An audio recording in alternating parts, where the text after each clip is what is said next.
जब आग पड़ोस में लगती है तो उसकी गर्मी दूर तक महसूस होती है। मध्य पूर्व में बढ़ते तनाव के बीच अब एक ऐसी घटना सामने आई है जिसने यूरोप की चिंता बढ़ा दी है। खबर है कि संयुक्त अरब अमीरात के अबू धाबी में स्थित फ्रांस के नेवी बेस पर ड्रोन हमला हुआ है और ये ड्रोन हमला किया है ईरान ने।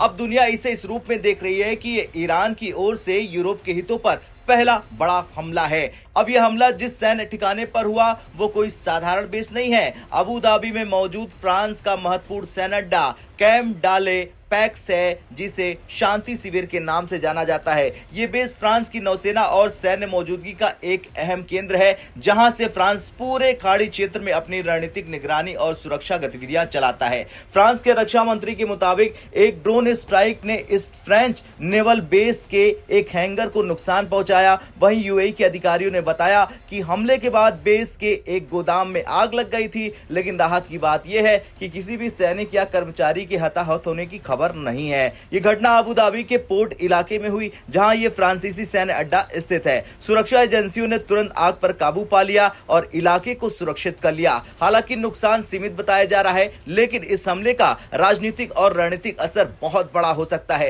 इस घटना को कई अंतर्राष्ट्रीय एक्सपर्ट बेहद गंभीर मान रहे हैं। कारण साफ है, यह मामला किसी मध्य पूर्व देश के बेस पर नहीं, बल्कि यूरोप के एक सबसे बड़े सैन्य देश फ्रांस के बेस पर हुआ है। फ्रांस यूरोप की प्रमुख सैन्य शक्तियों में से एक है और उनकी सेना कई अंतर्राष्ट्रीय मिशनों में सक्रिय रहती है। ऐसे में अगर खाड़ी क्षेत्र में फ्रांस के बेस को निशाना बनाया जाता है तो इसे यूरोपियन सुरक्षा के नजरिए से भी देखा जा रहा है। इस पूरे घटनाक्रम को लेकर चर्चा यह भी हो रही कि मध्य पूर्व में चल रहे तनाव का दायरा अब धीरे धीरे बढ़ता जा रहा है। जहां पहले अमेरिका और ईरान के बीच टकराव बढ़ा, लेकिन अब क्षेत्रीय देशों में विरोध और हमले तेज हो चुके हैं और अब यूरोप के सैन्य हित भी निशाने पर आने लगे हैं। इसी वजह से अब अंतर्राष्ट्रीय मीडिया में सवाल उठ रहा है कि क्या ये वास्तव में यूरोप पर पहला बड़ा हमला है। इस पूरे तनाव के बीच एक और बड़ा खुलासा सामने आया। ब्रिटेन के रक्षा मंत्री जॉन हेली ने बताया कि ईरान की मिसाइल और ड्रोन स्ट्राइक के दौरान एक बेहद खतरनाक स्थिति बन गई थी। उनके मुताबिक बहरीन में मौजूद ब्रिटेन के करीब 300 सैन्य कर्मियों के बेहद पास से ये मिसाइल और ड्रोन गुजरे। हमले और ब्रिटिश सैनिकों के बीच की दूरी सिर्फ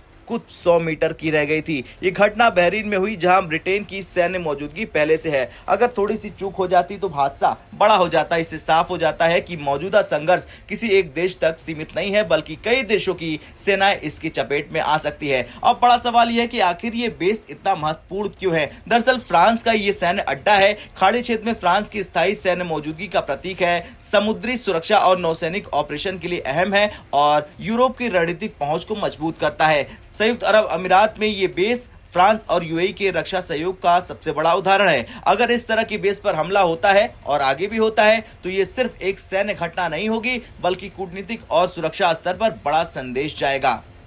फ्रांस इस घटना को हल्के में लेने वाला देश नहीं है। फ्रांस की सेना दुनिया की सबसे शक्तिशाली सेनाओं में से गिनी जाती है और वो नाटो का प्रमुख सदस्य भी है। अब इस हमले के बाद ईरान को लेकर कई संभावनाएं जताई जा रही हैं, जैसे यूरोप के देश संयुक्त प्रतिक्रिया दे सकते हैं, सैन्य मौजूदगी बढ़ाई जा सकती है या कूटनीतिक दबाव बढ़ाया जा सकता है। हालांकि अभी तक आधिकारिक तौर पर किसी देश ने सीधे आरोप नहीं लगाया है।